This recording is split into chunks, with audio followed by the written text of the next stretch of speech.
Welcome back, Mama. So you're thinking about starting a side hustle.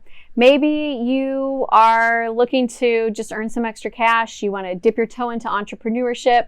Maybe you want some extra cash for the holidays, or even just to recoup lost wages from the pandemic. Whatever the reason, you're in the right place. Side hustle is the new buzzword. Everybody is looking for one. Everybody's wanting one. So in today's video, I'm going to break down the different types of side hustles that you can do. We're going to break down the pros and cons from the perspective of being a stay-at-home mom that wants to be present with your kids. And at the end, we're going to have some Biz Bestie tough love, where we talk about if you are potentially using a side hustle as a way to hide from your real big and attainable dreams and goals.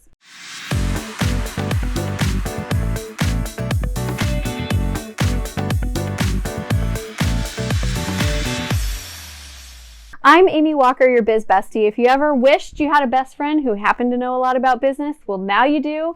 And we are going to have the real conversation today about side hustles. I love that you're so committed to being with your children, and I also love that you want something for you. I have absolutely loved being a work from home mom and getting to raise all 5 of my sons alongside with my husband. We've had some great relationships because we've made this decision to not work for somebody else and to not work outside of the house. And the Biz Bestie playlist is all about having someone give you the advice that your real best friend would give you. So today we're going to have an honest conversation about side hustles. I'm going to tell you what situations I love them for and when I think they're really just a cop-out for you being too scared to go after your big dreams.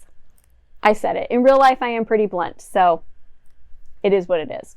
So if you are a stay-at-home mom and you want a side hustle, what should you be looking for in your side hustle? Because not all side hustles are created equal. So number one, you want to be looking for flexibility. It's the whole reason why you want this business anyway, is you want flexibility to be able to drive the kids and go to all the things and put your family first. So if your side hustle has set hours, it's probably not going to feel awesome. Number two, does it have good earning potential?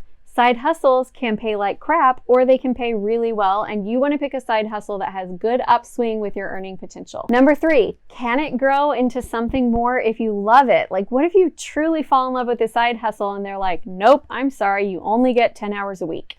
That's a little bit lame. So find something that has space to grow as your family's needs grow.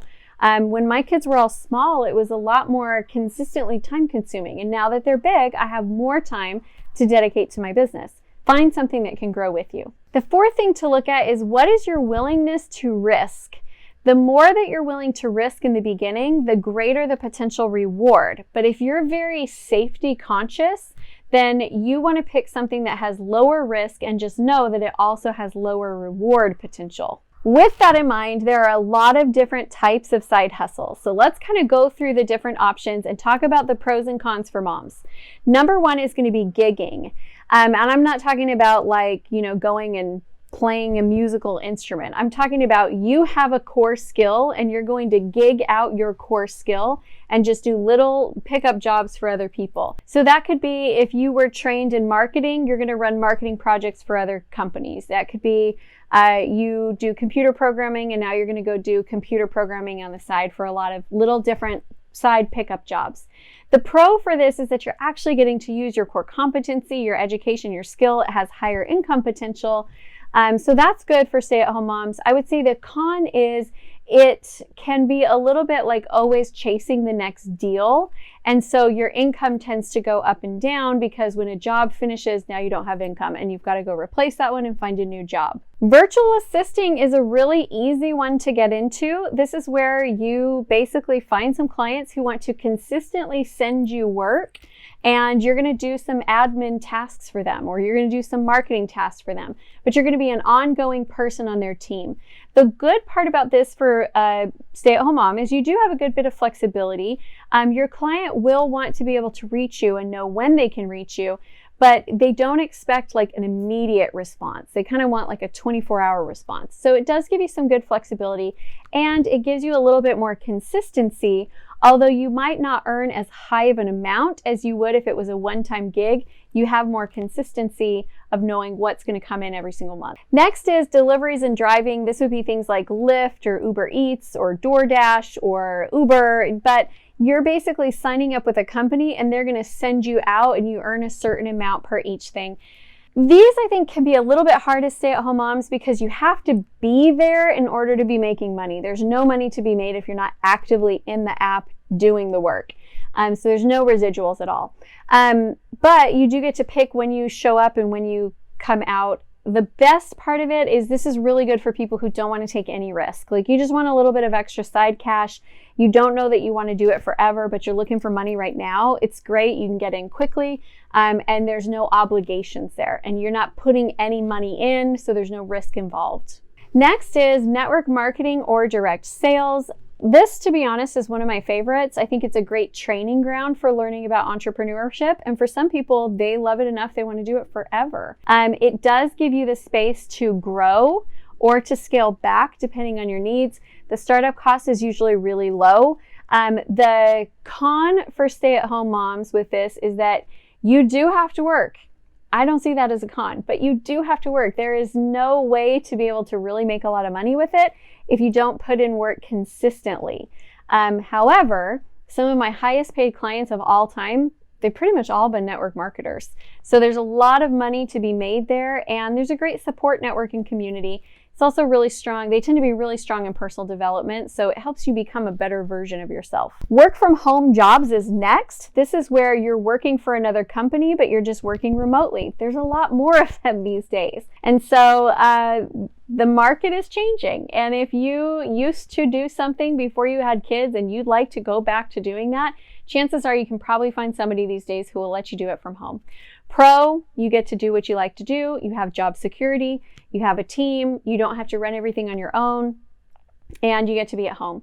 Con, you're going to be an hourly wage earner, and ultimately your financial income is in somebody else's hands. Next is consulting. I'm kind of a fan of this one. If you have a core set of skills, you can earn a lot of money going out and consulting with other companies on how to do this. So if you have experience in running a dental practice because you were the office manager, you could now go and consult with other dental practices, and they would pay you a lot of money, a lot more than you made as the office manager, in order to go and help them. Now, the pro of this is that it does have a lot of earning potential. You can make a lot of money as a consultant. The con is a con for some, but not for me. You really have to run a business. So you're going to have to set up marketing and sales and really run this like a company. It's going to stretch you outside your comfort zone, and you're going to learn a lot of new skills. Again, to me, not a con, but for some people it might be. Next is product production. These would be like your Etsy shops where you love to make something, you have a great idea, you're a photographer, and you want to be able to sell that product or that craft to other people. Pro, you can do it on your own time. Con, you actually have to like crafting, which I don't, so that would not be a good one for me, but it might be great for you. Last is the influencer business model, like you're building a large following on YouTube or a big Instagram or a TikTok. And really the way that you're going to make your money is by getting a lot of people to follow what you do and then getting sponsorships. The pro of this is that you can really integrate it alongside your life. So you can showcase yourself being a mom and doing the things that you want to do in your life anyway, and then bring other people along for the journey. The con is that it does take a lot of time and work, and it does become a production. And so your whole life becomes kind of a production. I like influencer business models the best when they lead to something else, because my clients who are influencers that are only influencers, they actually can get to a point where they feel very, very trapped by their business. But when they're an influencer that then leads to another revenue source like network marketing or consulting or coaching or product sales, it allows them to not have to always be tied in on the front. They have a little bit more flexibility around their breaks. So now the $1 million tough love question. Why do you want to start a side hustle instead of actually just building a business? I gotta tell you, this is something that I see with very differently with women versus men. Very rarely do men come to me and say, I want to start a side hustle. I want to make a little bit of extra money. I want to start a business, but I don't want it to get too big because then it'll be too overwhelming. With men, they see the dream that they want and they go after it. And with women, sometimes we see the dream that we want and then we squash it and we compress it and we make it as convenient for everybody else as possible so that we don't have to really put ourselves out there. So here's my thing with the side hustle. It's a great way to dip your toe into entrepreneurship. And most entrepreneurs, to be honest, they don't get their big success in their first business. Their first business, they're just kind of learning about business and they're figuring out what they love. That's okay. I'm fine with that. But if it gets to the point where your side hustle is actually keeping you from doing what you were born to do, then it is time to just jump in and be an entrepreneur full out. Claim the space of not being a stay-at-home mom who does a little side hustle, but being a work-from-home mom who runs an empire and is dedicated and committed to her family. So now you know the best side hustles for stay-at-home moms. The next video you're going to want to check out is what is the foundation for a successful business. I know you want to go watch it. You can stay on YouTube anyway. You might as well spend your time learning great things to help you be a better entrepreneur.